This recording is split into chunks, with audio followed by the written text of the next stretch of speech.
Bien, ¿me confirman si se puede ver, por favor? Sí, genial, sí se ve. Sí, bien. Buenos días con todos, ¿no? Entonces, vamos a ver hoy día, voy a lo que es los conceptos de huella de carbono, con algunos antecedentes y alguna justificación también de por qué se trata esto, mediante la ISO 14064, ¿no? Es una norma ISO de nivel internacional. Y vamos a empezar, digamos, con los antecedentes y vamos a culminar con un ejercicio práctico, sencillo, que es lo que ustedes van a hacer o van a verificar o van a participar, ¿no? La huella de carbono en realidad es el impacto a nivel de cambio climático que dejan las organizaciones, ¿no? Dejamos las personas, las organizaciones, los países, etcétera, ¿no? Pero en este caso, con materia de estudio nos vamos a centrar en las organizaciones, es decir, básicamente en las empresas, ¿no? Porque un poco el ámbito de trabajo son las empresas, las diferentes empresas que hay, ¿no? Y si bien es cierto, no hay una obligatoriedad todavía en el Estado peruano, pero ya hay digamos, un registro voluntario y probablemente en unos años vaya a existir ya una obligatoriedad de registrar, ¿no? ¿Por qué? Porque la huella de carbono es parte de la contribución al cambio climático y corresponde al Estado peruano a través de las medidas, se llaman contribuciones nacionalmente determinadas, nos corresponde participar, digamos, ¿no? Nos corresponde participar, ¿no? Entonces, en ese contexto, vamos a ver toda la parte técnica, digamos, los fundamentos y al final un ejercicio de cálculo. Y obviamente ese ejercicio de cálculo se basa en una página web, ¿no?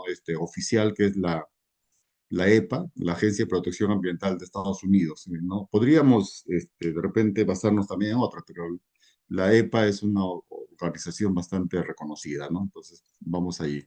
Bien, vamos a ver inicialmente lo que es algunos antecedentes, luego gases de efecto invernadero, ¿no? ¿Qué son? ¿De qué se trata? ¿No? ¿De qué se trata el tema? Luego el cambio climático, de cuál es el cambio climático sería, los gases de efecto invernadero son la causa. Eh, el cambio climático es la consecuencia, ¿no? Básicamente el cambio climático es la consecuencia de los gases de efecto invernadero. Luego la huella de carbono en sí, la definición de huella de carbono y las emisiones que pueden ser causadas. Luego algunos métodos de cálculo, ¿no? Método de cálculo. Y luego un caso práctico, ¿no? Luego un caso práctico en Excel pequeño basado en, como les dije, en la página web de la EPA, ¿no? Sí, de la EPA, de la Agencia de Protección Ambiental de Estados Unidos, ¿no? Entonces, empezamos, ¿no? ¿Qué son gases de efecto invernadero? Perdón, vamos a empezar con la introducción, ¿no? En la introducción, nosotros tenemos siempre los objetivos del desarrollo sostenible, ¿no? Es decir, en todo lo que es temas ambientales, inicia con una pequeña revisión de los objetivos sostenibles, ¿no? Y los objetivos sostenibles en realidad son 17, son propuestos por la ONU para un planeta mejor, digámoslo así, obviamente, de los cuales para nosotros, para nuestro caso, vamos a trabajar con tres, ¿no? En realidad con uno, porque el tema de la huella de carbono está vinculado con dos, porque está vinculada básicamente al clima, ¿no? Al clima y luego a la energía, porque quien genera la huella de carbono básicamente en mayor cantidad es la energía, y lo vamos a ver. Lo vamos a ver en el ejercicio y a lo largo del tema, ¿no? Pero una producción y consumo responsables también me genera un ahorro en huella de carbono, ¿no? Entonces, ¿por qué? Porque la producción y consumo responsable está bastante vinculado al tema de gestión de residuos sólidos, ¿no? Entonces, un poquito más adelante vamos a ver que los residuos sólidos también generan huella de carbono, ¿no? En su, a su manera, con sus gases, pero lo generan, ¿no? Entonces, aunque eso se ve en temas de gestión netamente de residuos sólidos, pero son los tres que nos acompañan, ¿no? Entonces, los de temas ambientales básicamente son la 13 y las 7, ¿no? El tema de agua limpia es otro tema. Y el tema de producción, si bien es cierto, se ve en economía, también se puede ver acá, ¿no? Pero bien, entonces, energía limpia y contaminante, necesitamos brevemente acceso a la energía limpia y contaminante. ¿Por qué? Acá lo dice, ¿no? El consumo de energía es la principal causa del cambio climático. Así, es así, lo hemos dicho así y representa así, ¿no? Entonces, ¿qué necesitamos como alternativa de energías limpias? ¿No? Por lo tanto, vamos a darle una mirada acá a la energía limpia. ¿Por qué? ¿Y por qué también? Porque las organizaciones y las personas necesitan pues energía. Sin energía no podríamos realizar nuestras actividades, ¿no? Y el otro tema, perdón, el objetivo principal de nosotros del desarrollo sostenible es la acción por el clima, es la acción por el clima, ¿no? Y la acción por el clima es básicamente el combate, ¿no? Desde el punto de vista de las personas, ¿no? En términos sencillos, el combate al tema del efecto invernadero, que sí lo vamos a ver con detalles, ¿no? Entonces, debemos accionar por el clima, porque el calentamiento global, fíjense, ¿no? El calentamiento global, que es básicamente eh, superior ahora, estamos en un nivel superior a 1,5 grados, causa impactos, ¿no? Y los impactos son en diferentes rubros, desde un, un impacto, por ejemplo, general, lo hemos visto acá en Perú, ¿no? Se calienta el mar y llueve. ¿Dónde llueve? En el norte del Perú, ¿no? Desde Tumbes hasta incluso Trujillo, me parece, llueve, pero la lluvia para ciudades no preparadas, ciudades no resilientes con el tema climático simplemente causa desastres, ¿no? Desastres físicos, desastres sobre infraestructura y el cambio, perdón, y la existencia de lluvia causa incluso un desastre sanitario, ¿no? Porque se refleja como dengue, digamos, ¿no?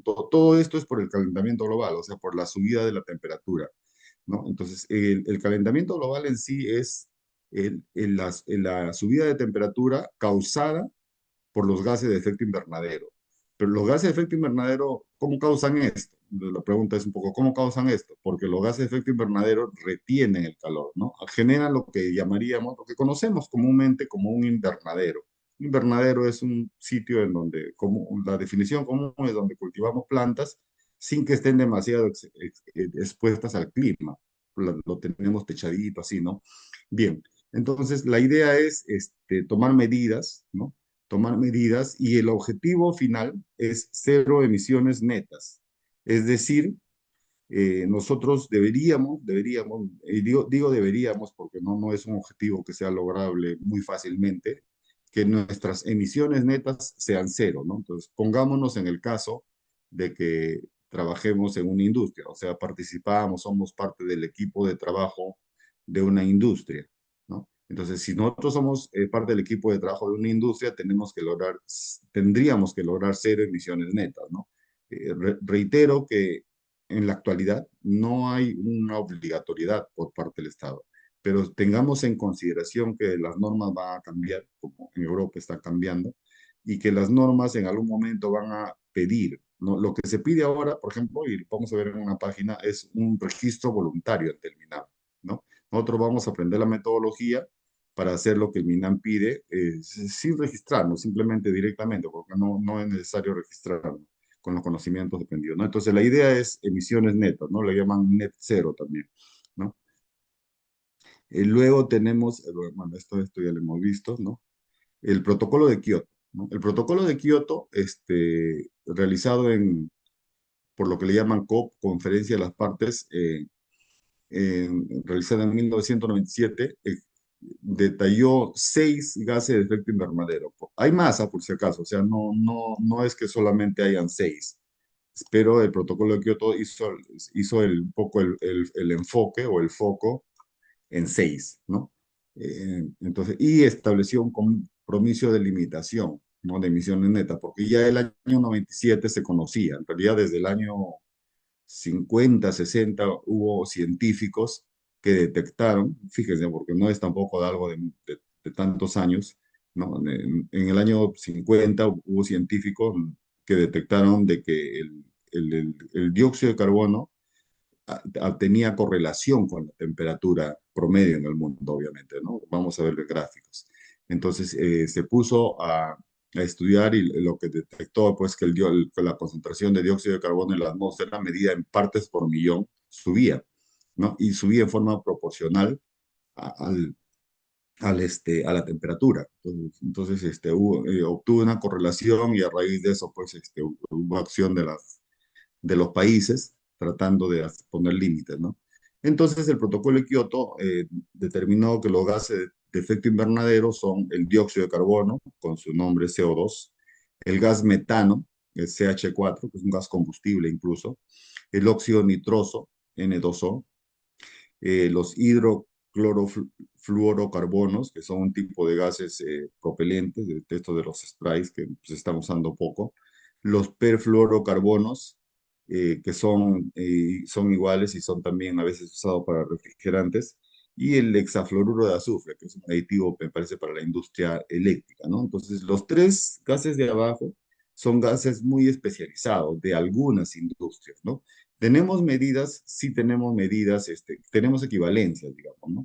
Pero los hidrofluorocarbonos, los perfluorocarbonos y el hexafluoruro de azufre son gases muy especializados. En cambio, los tres primeros son mucho más conocidos y son mucho más, digamos, actuales o vigentes, ¿no? Entonces, eh, repitiendo, ¿no? Los seis gases son dióxido de carbono, óxido nitroso, metano, CH4, hidrofluorocarbonos, perfluorocarbonos, ¿no? Uno de los principales gases de efecto invernadero es básicamente es el combustible, ¿no? El combustible, ¿no? Eh, el combustible denominados para nuestra, digamos, nomenclatura técnica, combustibles fósiles, corresponde pues a la gasolina, que usan los vehículos, al diésel, combustible diésel que usan los camiones, al propano-butano que usamos a veces en las cocinas en forma de balones, ¿no? Lo que le llamamos GLPs, propano-butano, son combustibles, eh, al, al gas natural que se está usando ahora ya en los vehículos, ¿no? Que el gas natural es una mezcla de metano y etano, ¿no? Todos hablando metano, etano, propano, butano y de pentano para arriba, que son las gasolinas y etcétera, son hidrocarburos, ¿no? Son hidrocarburos y eso significa que son mezcla de carbono e hidrógeno, derivados del petróleo, ¿no? Son derivados del petróleo y siempre la reacción sigue, ¿no? Vamos a un poquito a poner el foco acá, de esta manera, ¿no? La reacción siempre es así, ¿no? Hidrocarburo perdón, no es en fase gas, ¿no? Hidrocarburos más oxígeno, el oxígeno viene del aire, nos da CO2 más agua, ¿no? Más agua en fase vapor. Entonces, este CO2 es el foco o el enfoque. El CO2 es el que causa el efecto invernadero, ¿no? Pero no solamente, y eso lo vamos a ver también, no solamente es el hecho de la combustión, ¿no? Entonces, podríamos decir eh, solamente no, le ponemos el enfoque en la combustión, no, porque también tenemos la deforestación, porque los árboles son sumidero de carbono, los bosques son sumidero de carbono. Después vamos a explicar qué es eso, o sea, absorben carbono, ¿no? El metano, del cultivo del arroz, de los residuos sólidos, ¿no? Los residuos sólidos, mediante degradación anaeróbica, se convierten en metano y CO2, ¿no? Hay un mecanismo de reacción biológica, ¿no? Un proceso que se llama metanogénesis. Y entonces en los rellenos sanitarios, fíjense, en los rellenos sanitarios eh, se genera metano y CO2. Quiere decir, quiere decir que en cualquier ciudad del país, siempre vamos a tener generación de gases de efecto invernadero por el tema de residuos, ¿no? Y un poco esto nos lleva a la ODS consumo responsable, ¿no? Y a esto nos lleva y nos justifica técnicamente al tema, ¿no? Porque sí, es sencillo, ¿no? Si a menores cantidades de residuos, ¿no? Y hay un detalle técnico de por qué, qué tipo de residuos, es menor los gases, son menores los gases de efecto invernadero. Muy sencillo, ¿no? Porque nosotros a veces vemos en muchos programas, etcétera, y decimos, no, bueno, ¿por qué? Pero la pregunta es ¿por qué? ¿No? ¿De ¿Por qué? Porque la degradación anaeróbica que tienen los residuos, en especial los orgánicos, en los rellenos sanitarios, nos origina metano y CO2, ¿no? Entonces, ¿qué hacemos? ¿Qué hacemos para minimizar el potencial de efecto invernadero del metano, que es más potente, que eso lo vamos a ver más adelante? Lo quemamos, ¿no? Entonces, por eso los proyectos de rellenos sanitarios en ciudades grandes incluyen quema centralizada de biogás, ¿no? Porque la mezcla de ambos le llaman biogás. Tienen trazas de otros gases, pero básicamente son metano y CO2, ¿no? Y en el caso del N2O, provienen, por ejemplo, de los fertilizantes, ¿no? Los fertilizantes, por medio de bacterias y microorganismos, se convierten en óxido nitroso de esta manera, ¿no? N2O, y el N2O también tiene efecto invernadero, es decir, lo que cultivemos también tiene un efecto invernadero, ¿no? Entonces, el dióxido de carbono es el más abundante, aproximadamente, contribuye aproximadamente, ¿no? Pues son cifras aproximadas del 64% al calentamiento climático, ¿no? Digo aproximadamente, ¿no? Entonces, procede básicamente de la quema de combustibles fósiles, como ya le dijimos, de la producción de cemento y de otros productos también, ¿no? Entonces, vamos a analizar, eh,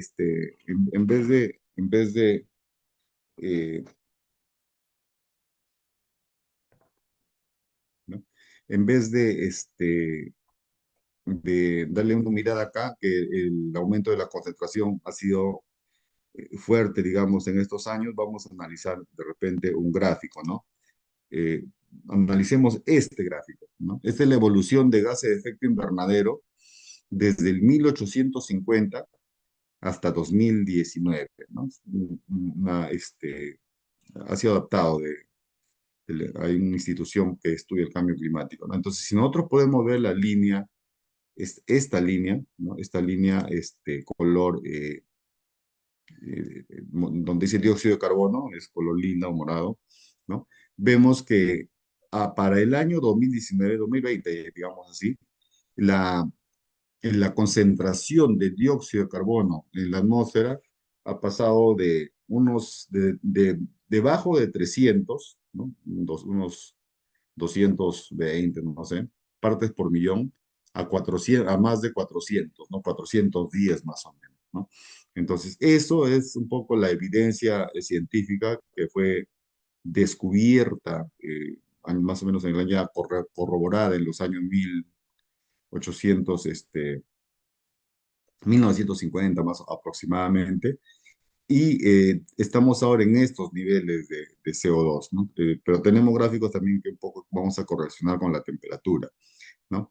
El metano, igualmente, ¿no? De menos de 1000 a más de 1500, estamos en 1866. En este caso, por si acaso, son partes por billón, ¿no? En el caso del CO2 es partes por millón, en este caso son partes por billón, ¿no? Por un billón, que es un millón de millones para la nomenclatura en Latinoamérica, ¿no? En Estados Unidos tiene otra connotación, ¿no? Y el óxido nitroso, que dijimos que proviene en parte de la agricultura, 332 partes por billón, ¿no? Su incremento no ha sido tan notorio, pero igual se ha incrementado, ¿no? 332 partes por billón, ¿no?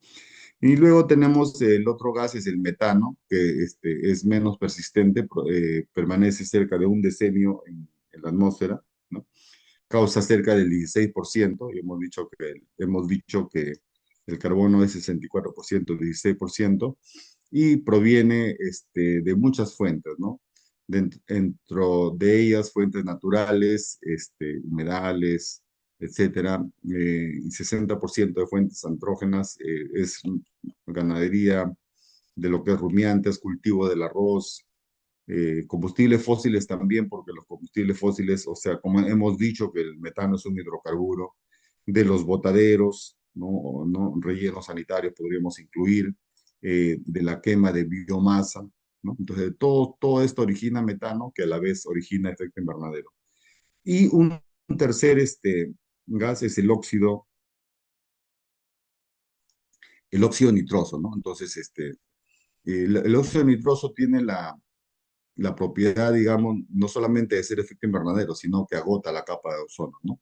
Entonces, estos elementos químicos, como el óxido nitroso, tienen un ciclo, ¿no? Que es materia de otra temática, tienen un ciclo, el ciclo de carbono, el ciclo del nitrógeno, y en algunos casos generan ozono, por ejemplo, mediante reacciones químicas, ¿no?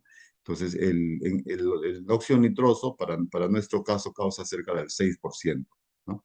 Cerca del 6%, y también es emitido por fuentes naturales, porque obviamente hay todo un ciclo de nitrógeno, todo un ciclo de nitrógeno perdón, hay todo un ciclo de nitrógeno en la naturaleza, ¿no? Y también hay, obviamente, producción de nitrógeno por el ser humano, ¿no? Por el ser humano, por el tema de los fertilizantes, que son fertilizantes nitrogenados.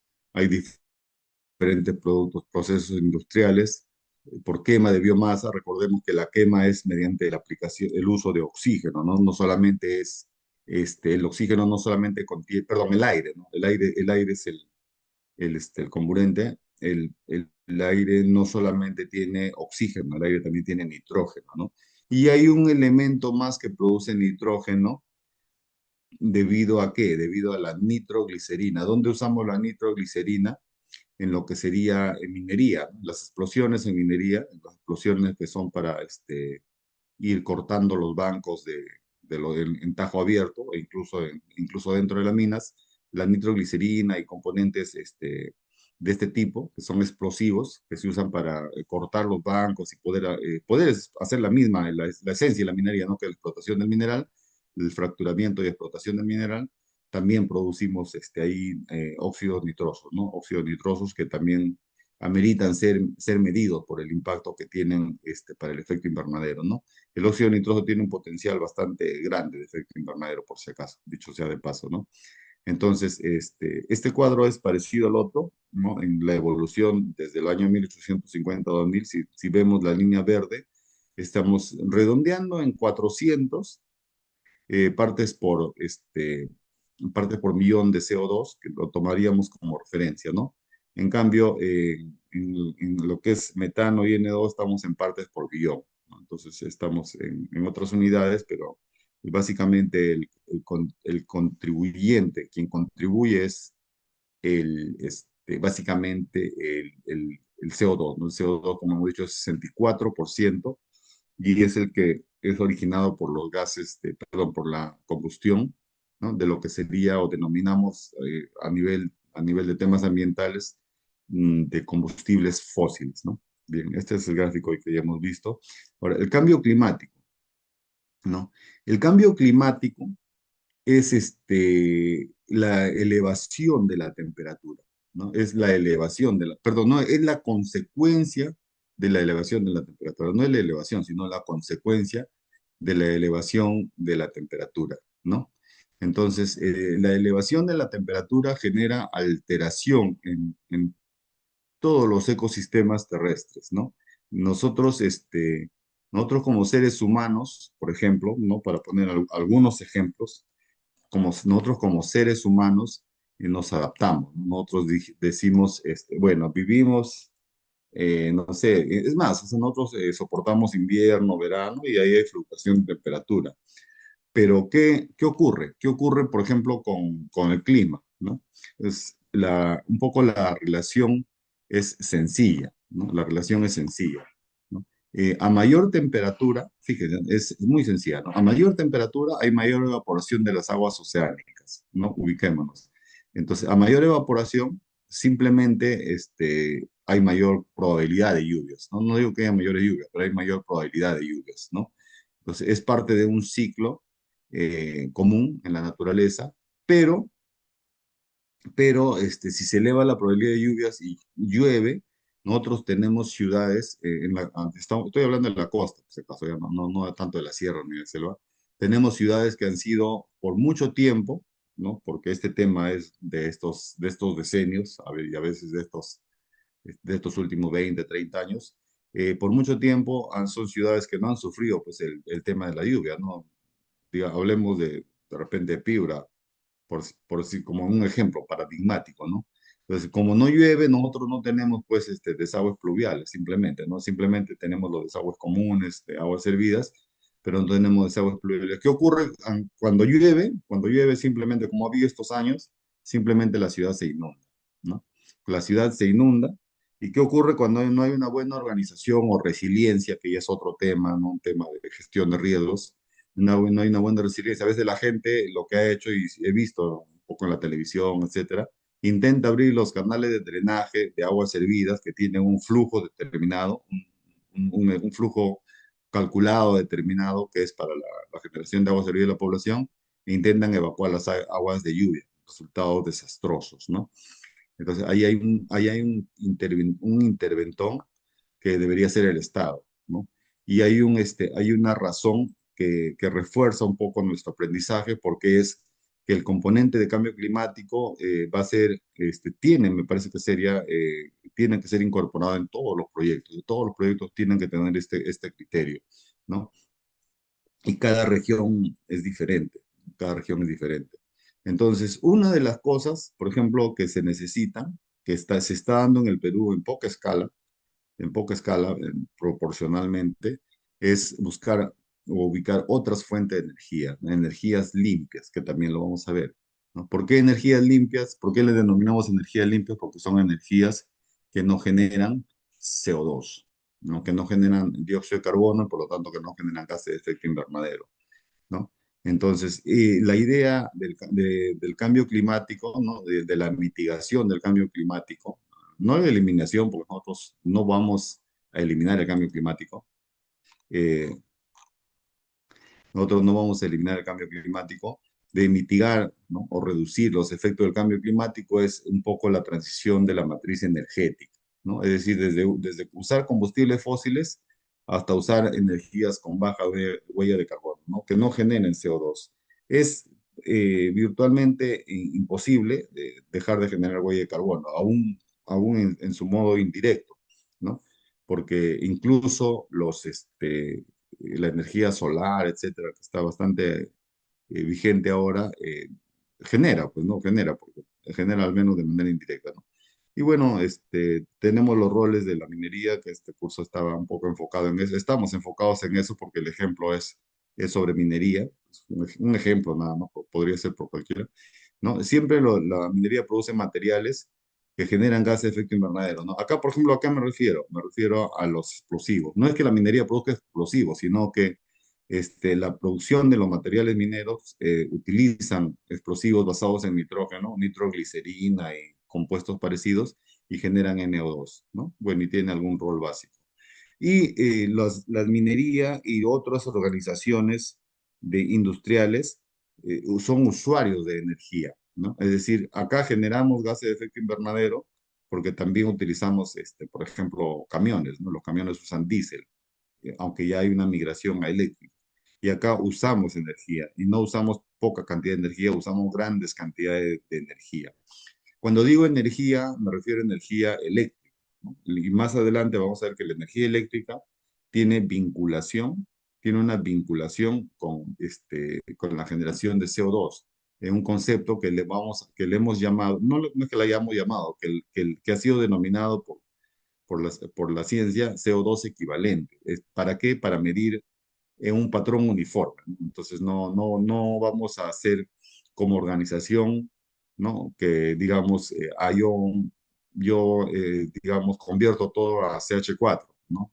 O otra organización puede decir, convierto todo a N2O, ¿no? Entonces, otra organización, no, yo convierto todo a CO2. Entonces, lo que está aceptado internacionalmente no es que no se pueda, sí se puede, ¿no?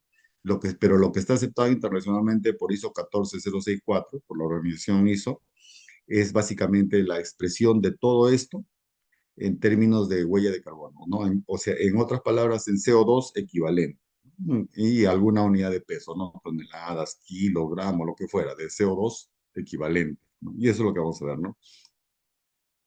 Entonces, el cambio climático, fíjense, lo que ha hecho es cambiar la temperatura media en la superficie, ¿no? Entonces, en la superficie ha cambiado la temperatura, ¿no? Y vemos con la tabla de colores, ¿no? eh, básicamente el color rojo más intenso es más temperatura, ¿no? Estamos en un promedio de 2 grados, así. Y el objetivo propuesto por las Naciones Unidas es 1,5, pues estamos alrededor de 2, no se ha cumplido. Y también ha habido determinados cambios en precipitación media, y hay una franja que es sensible, ¿no? Que es sensible en materia de estudio de oceanografía, etcétera, que es la franja que está cerca al norte del Perú, ¿no? Porque nosotros hemos hablado de que el cambio climático impacta en el norte, ¿no? Tumbes, Piura, Chiclayo incluso, ¿no? Y aparentemente no en el sur, pero no es completamente cierto, porque muchas veces en el sur también, y lo hemos visto cercanamente, ahora creo que en enero, febrero, una lluvia excesiva, en realidad en cualquier parte de la sierra del Perú, de la sierra del Perú, se refleja en la costa mediante Huayco, ¿no? Y yo he visto perfectamente en las noticias inundaciones en los campos de cultivo en Camaná. Y eso es parte de la costa alta. Camaná estará a unos 1.000 metros, así. Igual han perdido cultivos, ¿no? Entonces, eso es el impacto del cambio climático. Tiene un impacto económico. Entonces, el Estado reacciona de varias maneras, ¿no? Como corresponde, ¿no? El Estado dice, tenemos que ser resilientes, tomar medidas y tenemos que contribuir, ¿no? Como Estado. Cada ministerio contribuye, cada sector o ministerio contribuye desde su trinchera, obviamente, pues, ¿no? Entonces, por ejemplo, el MTC patrocina, y digo patrocina porque, o sea, obviamente no se puede obligar a el cambio de las estructuras de transporte hacia transporte menos contaminante, ¿no? Fomenta. El Ministerio de Energía y Minas fomenta el cambio también de energía, fuentes de energía, perdón, de instrumentos o equipos o maquinaria hacia no contaminantes, ¿no? Por ejemplo, sencillo, algunas minas están migrando a camiones eléctricos, sencillo, ¿no? El MINAM fomenta la minimización de residuos sólidos, ¿no? La famosa minimización, reciclar, reducir, reusar, es fomentado por el MINAM. ¿Por qué? Porque los residuos sólidos, como ya dijimos, generan metano y CO2, el llamado biogás, generan casi el 6% de nuestro componente de cambio climático. Hablando del Perú, ¿no? 6% de nuestro componente es generado por los residuos sólidos, tanto en su versión formal, que sería el relleno sanitario, como en su versión informal o ilegal, que serían los botaderos, ¿no? También se genera ahí CO2, como es obvio, ¿no? Porque existen oxidaciones independientemente de otros efectos sanitarios que haya, ¿no? Entonces, ¿qué es el cambio? ¿Qué es el calentamiento global? La causa, digamos, el cambio climático es la consecuencia, es la absorción de la Tierra de parte perdón, la Tierra recibe radiación solar, ¿no? Recibe una amplia gama del espectro del electromagnético del Sol, y luego absorbe una parte, como corresponde, y refleja, ¿no? Y refleja el Sol y la energía se devuelve hacia el espacio exterior, ¿no? Entonces, esa devolución que siempre ha existido y ha sido común en la naturaleza de la Tierra desde hace muchos años, se ha visto alterada en este lapso de estos últimos 200 años, ¿no? ¿Por qué se ha visto alterada? Porque a raíz del inicio de la revolución industrial, que en los años 1800 fue en Inglaterra, ¿no? El que viene de la revolución industrial viene desde Inglaterra.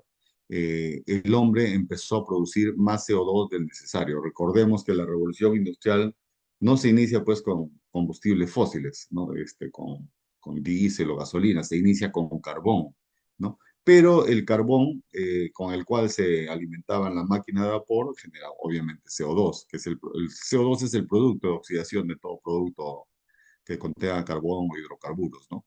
Entonces, se produce la curva que ya hemos visto y se produce lo que es el calentamiento global, medido como el incremento de la temperatura promedio de la Tierra, ¿no? Que también hemos visto. Entonces, el incremento de la temperatura en la Tierra causa, causa desastres, ¿no? O sea, no es tan sencillo de manejar por la naturaleza, por cuanto las tasas de evaporación, las tasas incluso en el caso peruano, por ejemplo, también es un tema sencillo, ¿no? No solamente llueve en el norte cuando, cuando tenemos exceso por el cambio climático, ¿no? Tenemos los efectos. También tenemos, para el caso peruano, digo, es que, por ejemplo, la masa con la cual el Perú realiza la pesca, ¿no? Nosotros también tenemos industria pesquera, una buena cantidad de industria pesquera, simplemente migra más al sur. ¿Por qué migra al sur? Porque los peces, que son seres vivos, detectan aguas cálidas en el norte. Entonces su instinto hace que migre en el sur y es un desastre económico. ¿No? Es un tema netamente económico, o sea, simplemente la masa migra hacia el sur y si no pescamos con la debida frecuencia, si no tenemos las instalaciones de frío, etcétera, lo que va a suceder es que vamos a perder un recurso económico, ¿no? Que pareciera estar, no es que pareciera, es que está vinculado a la temperatura, ¿no? El recurso económico existe frente a las costas del Perú porque en la costa del Perú las aguas son frías, ¿no? Está la corriente de Humboldt. Pero si la temperatura aumenta, y eso ya se ha visto en diferentes fenómenos del niño que ha habido, y también en estos años, lo que hace es la masa hidrobiológica migra hacia el sur. Al migrar hacia el sur perdemos oportunidades, ¿no? Que es lo que se traduce en pérdidas. No solamente esto, ¿no? Sino, por ejemplo, en el tema de agroindustria, también tengamos presente, ¿no? Si, cuando el calentamiento global hace que la temperatura aumente, la velocidad esperada de maduración de diferentes frutas cambia. ¿Por qué cambia? Porque las frutas pues son vegetales, pero son sensibles al calor y a la irradiación. Entonces, si la velocidad de floración cambia, las frutas crecen o más grandes o más chiquitas, ¿no? O con más color o más textura o menos textura. La cosa es que el tema es que los proyectos de inversión privados también están empezando a considerar el cambio climático desde su punto de vista, obviamente, para manejar el tema de floración. Yo tengo entendido, porque he visto ya algunos estudios, que el caso del mango ha sido un poco como emblemático, digamos, ¿no? Ha subido un poco la temperatura y el tiempo de floración del mango con sus impactos positivos y negativos que pueda tener, ha cambiado, ¿no? El tiempo de floración ha cambiado y de repente hay fruta cuando no es necesaria y no hay cuando es necesaria, ¿no? Entonces, ese tema se ha visto también, ¿no? No es desconocido, hay información sobre eso, ¿no? ¿No? Y bueno, entonces lo que tenemos es a la Tierra convertida en un invernadero, ¿no? A la Tierra convertida en un invernadero. Entonces, ¿cuál es el concepto de invernadero? Justamente el concepto de invernadero es ese, pues, ¿no? Retener el calor, ¿no? Y al retener el calor es lo que nos está ocurriendo, ¿no? No es bueno para el planeta, ¿no? No es bueno para el planeta en sí, porque la naturaleza es muy sensible al clima, ¿no? Es muy sensible al clima. ¿No? Y el CO2 ha sido especialmente tomado como medida porque es el que más contribuye, y hemos visto 64%, ¿no?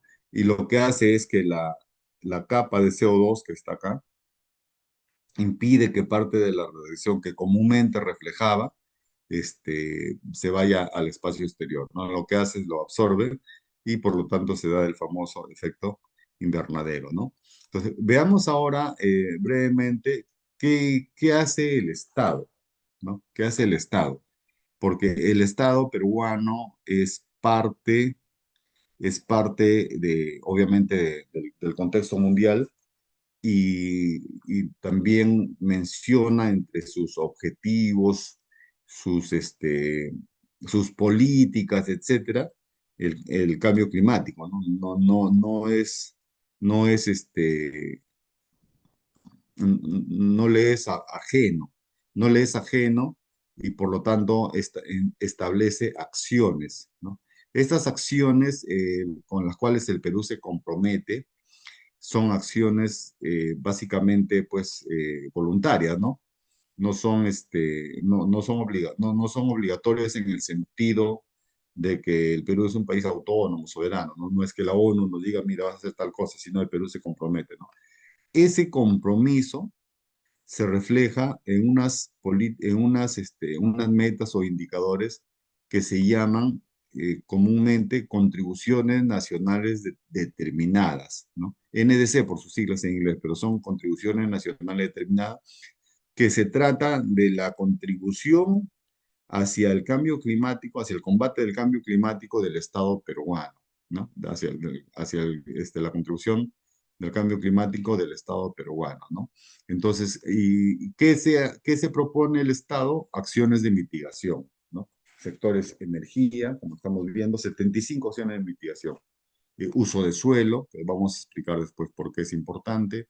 Cambio de uso de suelo y silvicultura, ¿no? Es decir, cuando yo cambio de uso de suelo también estoy este, atentando, digamos, contra el cambio climático, agricultura, transporte, desechos o residuos sólidos y procesos industriales, ¿no? Entonces, esta comisión obviamente la lidera, como es natural, el Ministerio del Ambiente, y el Perú es vulnerable, ya lo hemos visto, ¿no? Si ustedes, por ejemplo, visto en las noticias, cuando hay episodios de lluvia en las costas, se vuelve un desastre, digamos, las ciudades, especialmente las del norte, pero en toda la costa, no solamente en el norte, en toda la costa, llueve o cae huaico, ¿no? Incluso en el sur de Lima, me parece que ha habido en Arequipa también, ¿no? Ya eso es un desastre económico. También ocurren en paralelo sequías en la sierra, ¿no? Es un efecto un poco más sofisticado, digamos así, pero ocurren sequías en la sierra y ante las sequías existe pues una presión sobre la producción cae, ¿no? Igual nos impacta, porque al final el Estado pues actúa en todas partes y tiene menos recursos, ¿no? Eh, bien, entonces las contribuciones nacionales determinadas, que no es tanto nuestro punto, son acciones del Estado para la mitigación, ¿no? El sector de energía, por ejemplo, propone o fomenta energías limpias, da la legislación marco para eso, ¿no? Es una parte de su trabajo. El sector agricultura maneja el tema del uso del suelo. Recordemos que el suelo tiene básicamente una función de sustrato para todo lo que es vegetación, plantas, y por lo tanto las plantas son un sumidero de carbono, lo vamos a ver. Eh, Agricultura también tiene o intenta, digamos, mitigar porque el uso de fertilizantes nitrogenados genera NO2, que es un gas de efecto invernadero, ¿no? Transporte igualmente, con mayor razón, porque transporte genera, perdón, el sector transporte genera la mayor cantidad de CO2 por usar combustibles fósiles. Entonces, ustedes habrán visto, hemos visto en general, que hay un poco el intento de fomento, ¿no? Por ejemplo, en, en combustibles, perdón, en buses de gran magnitud, que los que sirven para transportar a la población, ya hay un grupo de empresas o una empresa, creo que trae buses eléctricos, ¿no? Tengo entendido que se le ha dado permiso hasta por 20 años, porque los buses eléctricos ya no tienen impacto sobre el cambio climático, ¿no? Entonces, ese tipo de medidas dan los sectores o ministerios porque fomenta, ¿no? El ministerio difícilmente podría obligarle a una persona mira, te obligo a que compres un auto eléctrico, ¿no? Aunque en Europa han dado normas que ya para el año 2030, me parece, cada vez más van a aplicar más impuestos a los autos que utilizan combustibles fósiles. Acá todavía no estamos en ese nivel. No, el tema es residuos sólidos y explicamos por qué. Porque los residuos sólidos generan metano y etano, ¿no? Entonces, el gobierno peruano lo que ha hecho es promulgar una ley sobre el cambio climático. Esta no la hemos visto porque no nos corresponde mucho estudiar, y con ahí hacer las famosas contribuciones nacionales determinadas, que son las acciones que nos van a permitir, a través desde el Estado peruano, desde el Estado peruano, nos van a permitir contribuir a la lucha contra el cambio climático, ¿no? Es decir, que no avance el tema el calentamiento global, ¿no? Y ya acá vemos plasmado las medidas, ya no son teorías, son medidas concretas que toma. Recordemos que el Estado el Estado fomenta, ¿no? El Estado, si bien es cierto, puede normar en algunos casos, pero básicamente el tema es de fomento, ¿no? Entonces, en el fomento, por ejemplo, mediante el fomento, el Ministerio de Energía y Minas, presumo que da algún tipo de beneficios y las minas invierten en camiones. No estamos hablando de camiones pequeños, estamos hablando de camiones, creo, de estos de 400 toneladas, eléctricos, ¿no? Entonces, ya es un alivio para la presión pues, sobre la presión que ejerce todo el sector minería para lo que es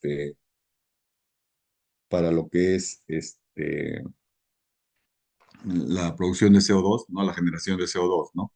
Igualmente el sector transporte fomenta, ¿no? No solamente es el fomento de por sí, sino también es la economía, ¿no? Sabemos que están entrando ahora autos eléctricos. Y el fomento del sector estatal puede, a veces puede quitarle el arancel, puede bajarle el IGB, etcétera, ¿no? O sea, hay maneras de que el Estado influye en el precio de los productos, ¿no?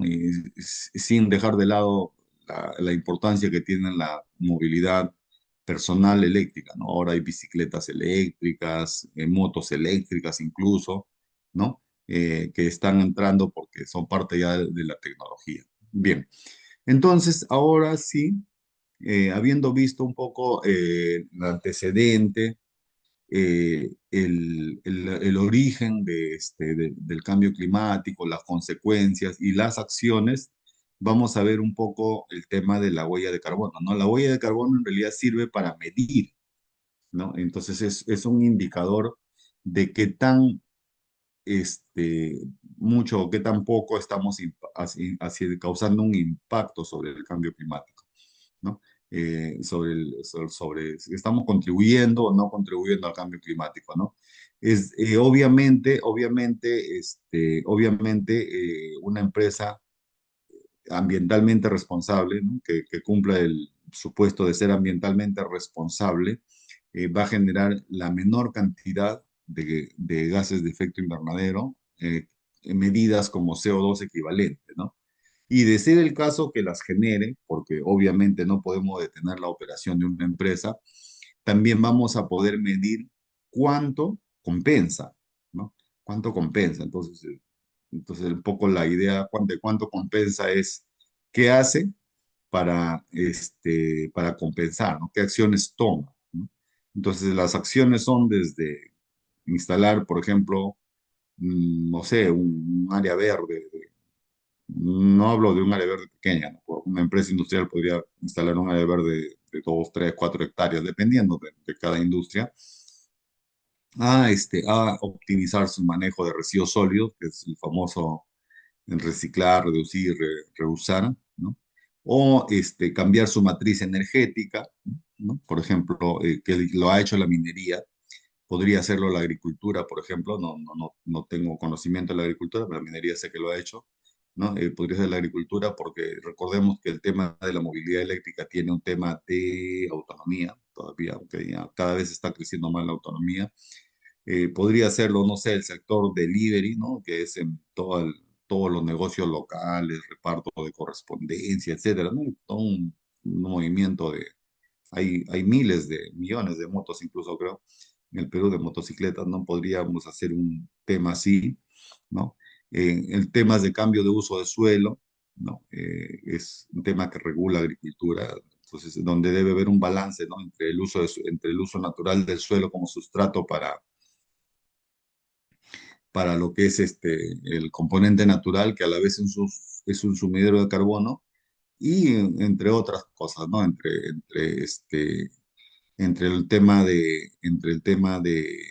un balance, ¿no? Entre el uso de carbono del suelo como sustrato para suministro de carbono y el desarrollo económico, ¿no? Tampoco no podemos dejar tal cual toda la naturaleza, porque significaría no hacer. Entonces, por ahí siempre hay un balance que justamente lidera el Ministerio del Ambiente, ¿no? A lo que le llamamos y le hemos llamado siempre desarrollo sostenible, ¿no? Un desarrollo pero con sostenibilidad, con, con herencia, digamos, para las generaciones futuras, ¿no? Bien, entonces, ¿qué es huella de carbono? ¿No? ¿Qué es huella de carbono? ¿No? Entonces, es un poco lo que estábamos conversando, ¿no? La huella de carbono es la totalidad de gases de efecto invernadero, ¿no? Sea por efecto directo o indirecto, obviamente, ¿no? Que emite o un individuo o una organización o algún producto, ¿no? Individuo, organización o producto, incluyendo Una organización puede ser una empresa mediana, pequeña, de servicios, ¿no? Por eso lo generalizamos con el término organización, o un gobierno local, un gobierno regional, un país incluso, ¿no? Entonces, la huella de carbono es una unidad de medida, ¿no? ¿Qué mide la totalidad de los gases de efecto invernadero, ¿no? ¿Para qué, ¿para qué la estudiamos? Para saber cuánto impacta sobre el tema climático una organización, o un individuo, o un producto, ¿no? Entonces, desde el punto de vista individual, ¿no? Pues solamente lo vamos a comentar porque eso no lo vamos no lo vamos a ver. En realidad hay páginas, por ejemplo, que a uno le permiten calcular su huella de, su huella de, este, su huella de carbono en forma individual. Desde el punto de vista individual tenemos una huella de carbono, ¿no? Que es básicamente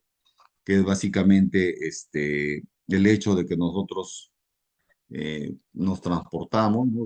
Digamos, en un bus desde nuestro domicilio a nuestro centro de trabajo, o en nuestro vehículo, o en una moto, ¿no? Todos ellos producen una huella de carbono, todos ellos utilizan combustible, ¿no? Nosotros consumimos alimentos, ¿no? Entonces, los alimentos también tienen huella de carbono porque han sido hechos, producidos consumiendo algún tipo de energía, ¿no? Nosotros usamos, pues, no sé, una ducha eléctrica, vemos televisión, la energía tiene un equivalente, ¿no? Pero no es tanto nuestra idea, el tema de huella de carbono personal, ¿no? Es algo muy, muy, muy académico, ¿no? Entonces, nos queda la huella de carbono de una organización, que es la totalidad de los gases de efecto invernadero, que ya sea por efecto directo, o sea, directamente, o efecto indirecto, provienen del desarrollo de la actividad, ¿no? Entonces, una organización cualesquiera, ¿no? Sea una empresa industrial, una empresa manufacturera, no sé, una empresa que lleve tan sencilla como que reparta, haga delivery, digamos, de alimentos, ¿no? Tiene huella de carbono porque utiliza combustibles fósiles, ¿no? Porque aún hasta la actualidad, por ejemplo, el delivery se hace en motos que usan gasolina, ¿no? Entonces, eso es una organización, ¿no? Ejemplo, una empresa, ¿no? Y la totalidad de gases de efecto invernadero ya lo vamos viendo acá, ¿no? Directo e indirecto. No solamente es el directo, por si acaso. O sea, no solamente es que, yo mido la gasolina que consumo y esa es perdón, y esa es mi generación. No. La generación también es indirecta porque las organizaciones ¿qué utilizan? Utilizan energía, ¿no? Pues una empresa, por ejemplo, que haga, no sé, reparto de productos a nivel nacional, puede tener camiones que utilicen diésel y esa es su huella directa. Pero también tiene oficina, tiene iluminación, tiene computadoras, escáner, no sé, que usan energía y esa es la huella indirecta, pero medible perfectamente, porque esa energía viene con un recibo, digamos así, y tiene un costo y tiene un origen, ¿no?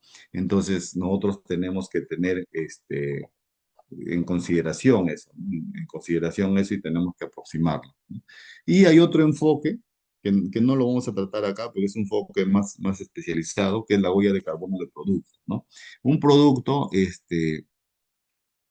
se considera que emite gases de efecto invernadero en todo el ciclo de vida, ¿no? Desde que se extrae la materia prima hasta que se procesa, se le da los acabados, se transporta, ¿no?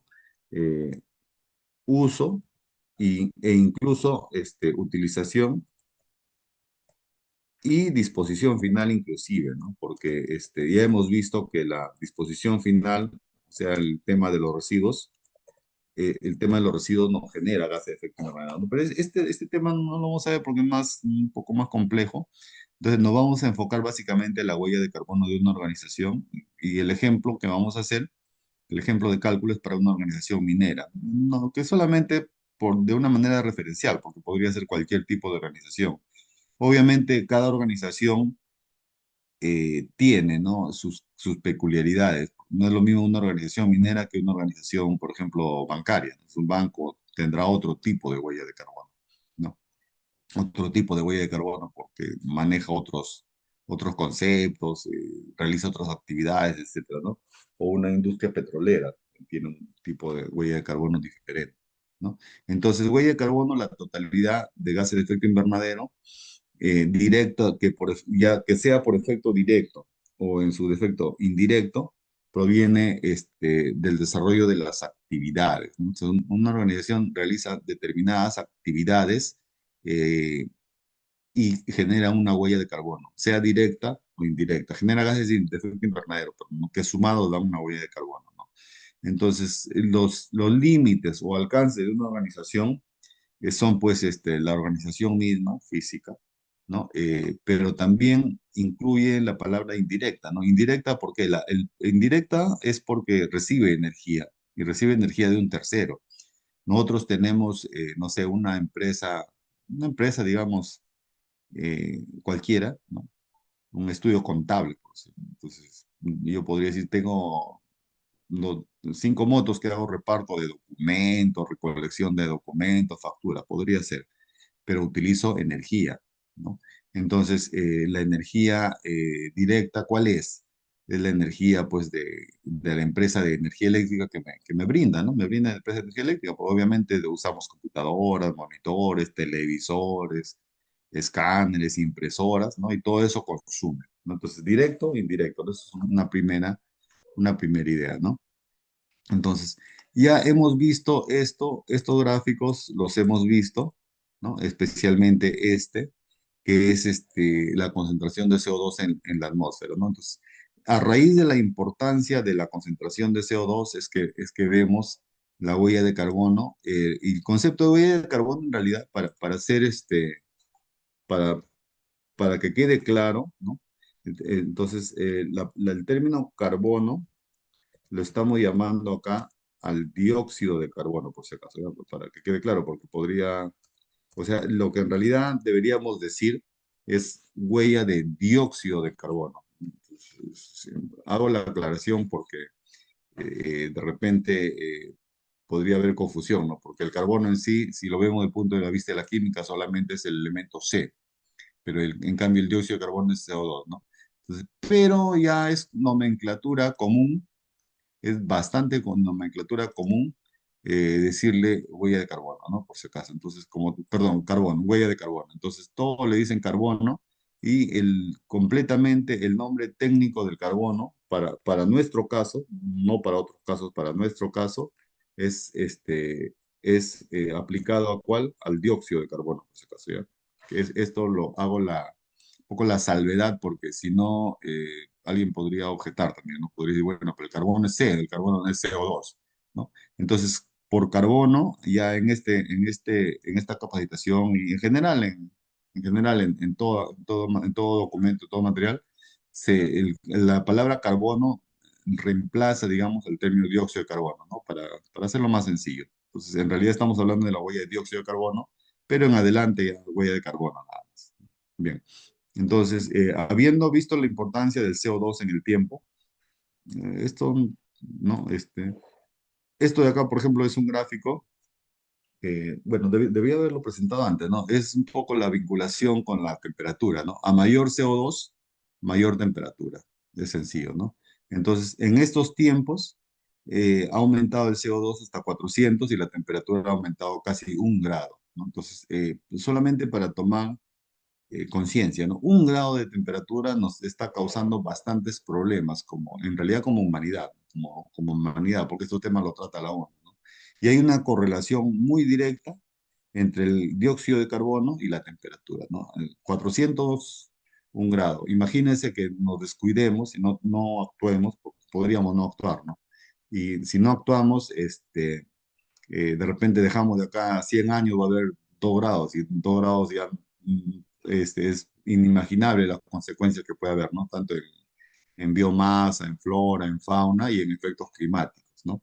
Especialmente en nuestras ciudades, porque parte del cambio climático, como es fácil también entender, es el deshielo de la Antártida y el Ártico, ¿no? Y los deshielos significan inundaciones para las ciudades de la costa, por si acaso, ¿no? Entonces, eso no se da en el Perú, pero podría darse en algún momento, ¿no? Bien, entonces ahora vamos a ver el término CO2 equivalente, ¿no? Que es la unidad de medida de la huella de carbono, ¿no? CO2 equivalente es la unidad de medida de la huella de carbono, ¿no? Veamos que si bien es cierto, hablamos de huella de carbono, eh, hablamos para medirlo, hablamos de CO2 equivalente. Sí, a ver, una pregunta. Margot Estofanero pregunta, ¿cómo se mide la huella de carbono? Claro, a eso vamos. O sea, lo que vamos a hacer es medir la huella de carbono. Es decir, vamos a medir todo lo que es todos los gases de efecto invernadero en términos de CO2 equivalente. Sí, gracias por la pregunta, ¿no? Justamente nos estamos encaminando a eso, ¿no? Estamos encaminando a ese tema, ¿no? Entonces, ¿por qué? Porque el objetivo es medir la huella de carbono, ¿no? El objetivo es un poco conocer el contexto, pero ahora ya estamos entrando a medir la huella de carbono. Y la huella de carbono la vamos a medir. Vamos a darle acá un poco de un enfoque teórico de los cálculos y luego vamos a hacer un ejercicio práctico muy, muy sencillo. Vamos a indicar también la fuente de datos del ejercicio, ¿no? La fuente de datos del ejercicio para que también ustedes puedan hacer sus investigaciones que pueda corresponder o pueden utilizar también los datos que tenemos acá, que no son nada complejos, ¿no? Entonces, el CO2 equivalente es la unidad de medida para comparar las emisiones de los gases de efecto invernadero en función a su potencial de calentamiento global, ¿no? Entonces, esta palabrita GWP es Global Warming Potential, es potencial de calentamiento global, y eso varía con cada gas, ¿no? Entonces, nosotros dijimos tenemos 6 gases, de los cuales vamos a ver con más énfasis tres, que son los comunes, ¿no? Entonces, el dióxido de carbono equivalente o el CO2 equivalente es una unidad de medida para estandarizar, para que todas las organizaciones midan huella de carbono en una sola unidad de medida, ¿no? Porque en teoría yo podría medir una huella de carbono con metano, sí, en sentido estricto, ¿sería válido? Sí, pues, o sea, porque el CH4 es un gas de efecto invernadero, ¿no? Y yo simplemente convierto todo a CH4. Pero ya la convención a nivel de Naciones Unidas ha sido usar dióxido de carbono, ¿no? Entonces, luego creamos el concepto CO2 equivalente, ¿no? Cuya idea es expresar cualquier gas de efecto invernadero en función de CO2 equivalente, ¿no? Es como la moneda de intercambio, ¿no? Es como la moneda de intercambio, ¿no? Una moneda de intercambio es una moneda estándar. En el mundo, por ejemplo, la moneda de intercambio es un dólar, ¿no? Entonces, yo quiero comprar algo en China, voy y pago, no sé, $10,000. No pago 20,000 yuanes, etcétera, ¿no? Que es la moneda de la China, sino yo pago $20,000, moneda de intercambio, ¿no? Si quiero comprar, no sé, euros, lo compro no con soles, sino con dólares. Moneda de intercambio es el dólar, ¿no? Y así, ¿no? Aunque en teoría no es que no haya cambio en soles, sí hay cambio en soles, pero la moneda de intercambio es el dólar. Acá el término de intercambio para presentar informes, ¿no? Y es el CO2 equivalente, ¿no? Entonces, el CO2 equivalente compara las emisiones en función de su potencial de calentamiento, ¿no? Entonces, entonces, al convertir los distintos gases en una cantidad equivalente, se puede comparar más fácilmente y se puede contabilizar fácilmente, ¿no? ¿Quién lo recomienda? ISO, la Organización Internacional de Estandarización, ¿no? ISO lo recomienda y así lo tomamos, ¿no? Entonces es mucho más fácil comparar, ¿no? Entonces, inicialmente es la comparación en términos de GI, o sea, de gases de efecto invernadero, es mucho más sencilla, ¿no? Eh, en- lo que después viene para términos de energía es un poquito más complicado, pero para gases de efecto invernadero es sencilla, y de hecho que vamos a hacer un ejercicio práctico en Excel, pero también vamos a hacer un ejercicio con la misma página EPA, para que ustedes vean la fuente de dónde salió ese ejercicio, ¿no? No es solamente conocer los números, sino también conocer un poquito la fuente para que ustedes se ejerciten o investiguen o estudien o simplemente para que puedan ver para que puedan ver el origen, ¿no? El origen y vamos a darnos cuenta de que todo se expresa en temas de efecto invernadero. Bien. Entonces, por ejemplo, para los factores de conversión para algunos gases son, si quiero convertir CO2 a CO2, como es obvio, es uno, ¿no? Un CO2, una tonelada o un kilogramo de CO2 igual, equivalente a un kilogramo de CO2. Es obvio, digamos, ¿no? Pero si quiero convertir una tonelada métrica, ¿no? de CH4, una tonelada métrica de CH4 a CO2, el factor es 28. ¿Qué significa? Que una tonelada métrica de CH4 tiene el mismo efecto invernadero que 28 toneladas métricas de CO2. Eso es un poco ¿no? La explicación. ¿No? ¿Qué significa en términos prácticos? En términos prácticos significa muy claramente que el metano, CH4 o metano, tiene 28 veces más efecto invernadero que, que el CO2, ¿no?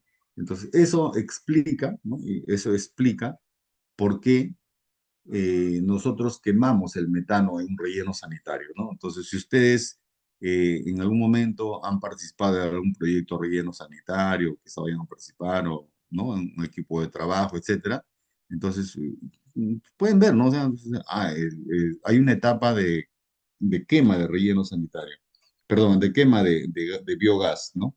Pero la quema de biogás tiene razón de ser porque el metano es mucho más potente y por lo tanto,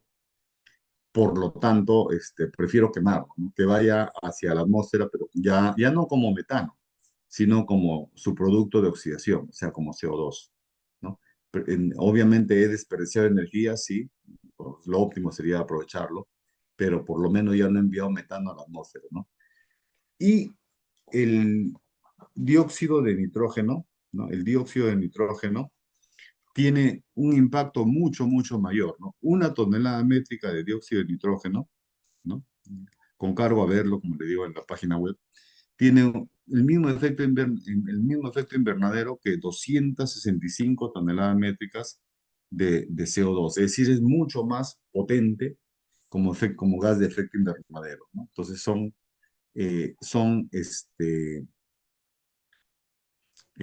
elementos que van a permitir, perdón, que van a incrementar mucho los gases de efecto invernadero, ¿no?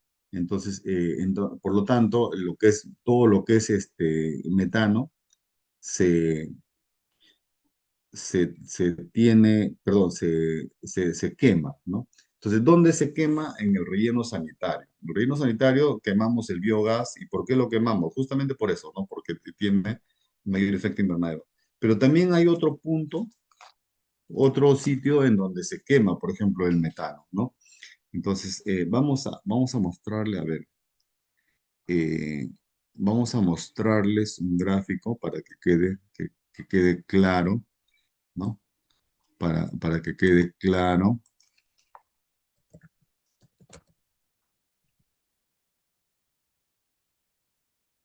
vamos a mostrarle.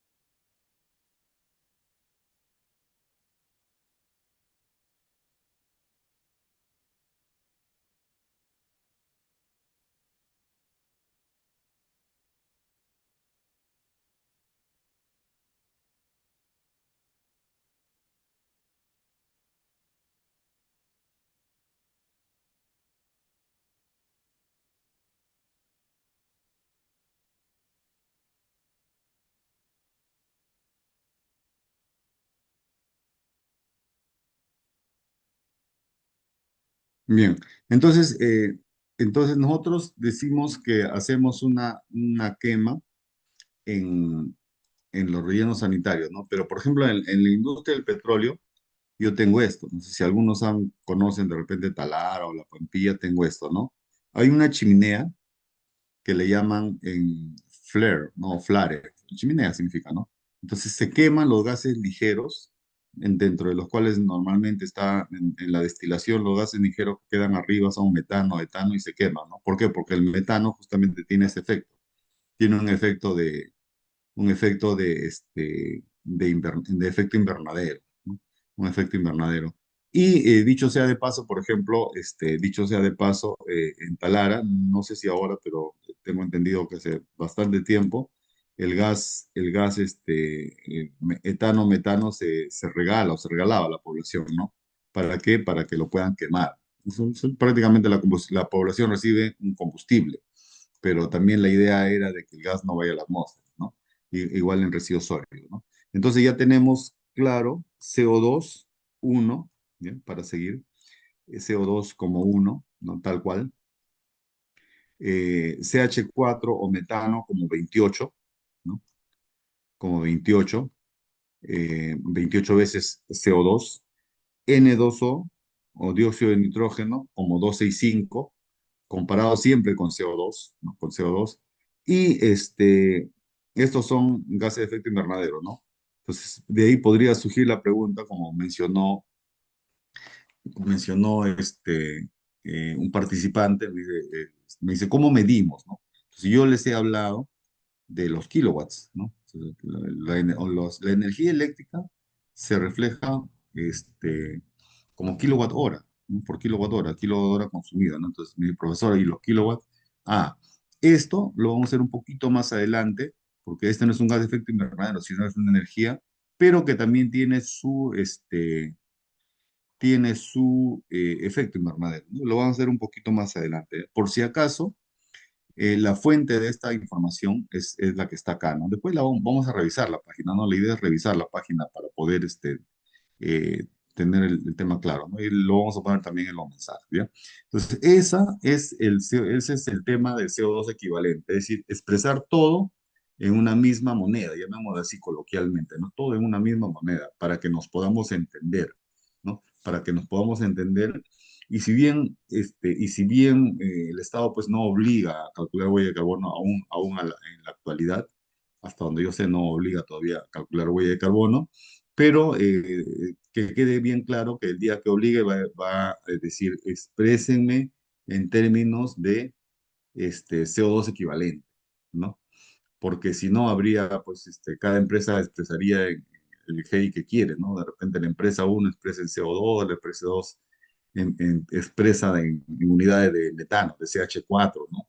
No estaría incorrecto, pero no sería adecuado, porque también la idea es comparar, ¿no? Entonces, ¿y para qué comparar? ¿Para qué comparar? Porque a empresas de igual dimensión, no sé, dos empresas mineras que exploten 1.000 toneladas métricas de algún mineral parecido deberían producir aproximadamente lo mismo, ¿no? Nunca va a ser igual porque las empresas, a veces dentro de un mismo rubro, las empresas varían su secuencia de procesos, su secuencia de tratamiento, etcétera. Pero sí debería ser pues parecido, ¿no? Entonces, inicialmente tenemos CO2 equivalente, CO2 1, CH4 28 veces, 28 veces de potencial y de NO2 265 veces de potencial, ¿no? Luego vamos a ver lo otro, ¿no? Bien, entonces la huella de carbono, por si acaso, se calcula para una organización, para una persona, pero también se puede calcular para un país, ¿no? En inglés denominan carbon footprint, huella de carbono, ¿no? Entonces también se puede calcular para un país, por si acaso, ¿no? Esto ya va a depender del sector en el cual nos encontremos, ¿no? Nosotros nos estamos preparando, ¿no? Muy bueno, muy bueno. Nos preparamos, pero obviamente no necesariamente vamos a estar en el sector que queremos, ¿no? A veces los temas de trabajo derivan a un sector o a otro, ¿no? El concepto es el mismo y la huella de carbono de un país sería pues, la huella de carbono de todas sus organizaciones, por decir algo, ¿no? Entonces, si yo estoy algún día en el sector estatal y funcionan de la misma manera, ¿no? Tendría que tener la huella de carbono de las organizaciones, ¿no? Bien, entonces, ya para detallar acá, la huella de carbono de una organización es todos los gases de efecto invernadero medidos en términos de CO2 equivalente, directa e indirectamente, ¿no? Operación minera, porque vamos a ver el ejemplo sobre una operación minera, ¿no? Entonces, la idea es tomar cualquier cantidad de un gas de efecto invernadero, cualquier cantidad, y convertirla a CO2, ¿no? Y calcular qué cantidad de CO2 se requiere para tener el mismo efecto, ¿no? Entonces, ¿cuál es la idea de fondo? Es cuantificar el impacto conjunto, ¿no? En una sola, en un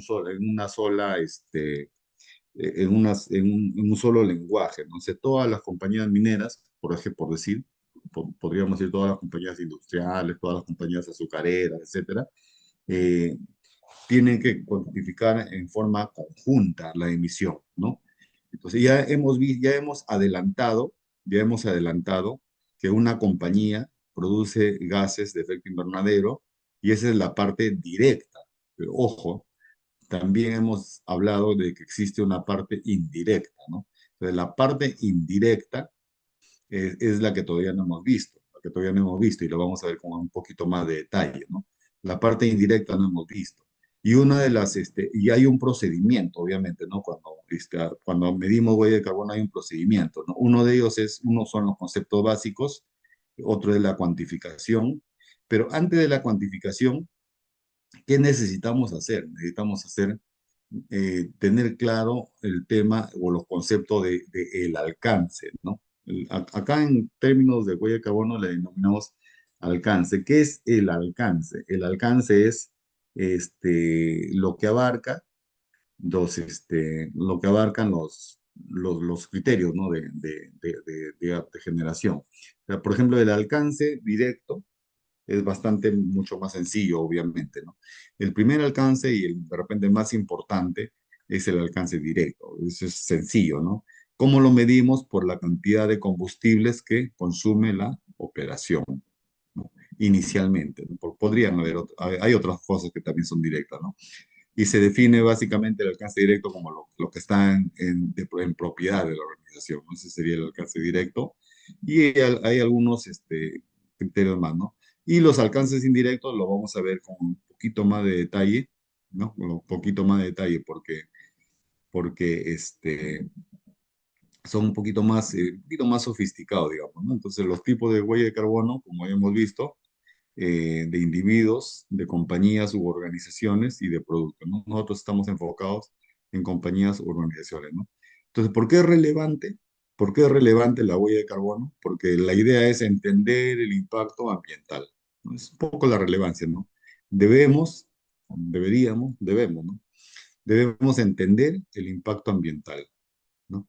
Entonces, el impacto solamente el impacto ambiental, y este impacto ambiental obviamente referido al tema climático, solamente midiendo el impacto ambiental podemos tomar medidas para reducirlo, ¿no? O sería mitigarlo, controlarlo, ¿no?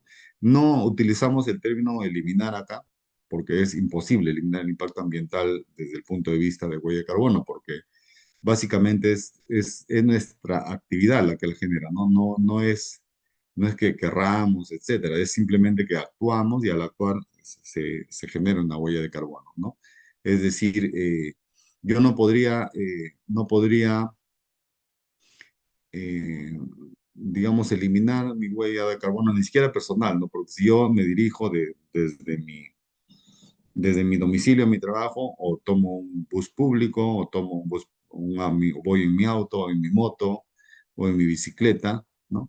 Entonces, si voy en bicicleta ya minimizo mi huella de carbono en transporte, pero yo creo que nadie, o sea, ninguno de nosotros dejaría de usar energía, ¿no? Entonces, y la energía tiene huella de carbono. O sea, yo no voy a dejar de usar mi celular, mi computadora, mi televisor para un momento de esparcimiento, y eso tiene huella de carbono. Entonces, la idea es reducir o mitigar el impacto ambiental sobre el cambio climático mediante la medición de la huella de carbono, ¿no? Entonces, antes de pasar a la fase del cálculo, tenemos que tener claro el concepto de decarbonización, ¿no? Descarbonización o decarbonización, ¿no? Ambos términos me parece que se aceptan. Entonces, vamos a usar descarbonización, ¿no? Es un proceso para reducir nuestras emisiones, ¿no? Entonces, la descarbonización es para reducir nuestras emisiones, principalmente el dióxido de carbono, ¿no?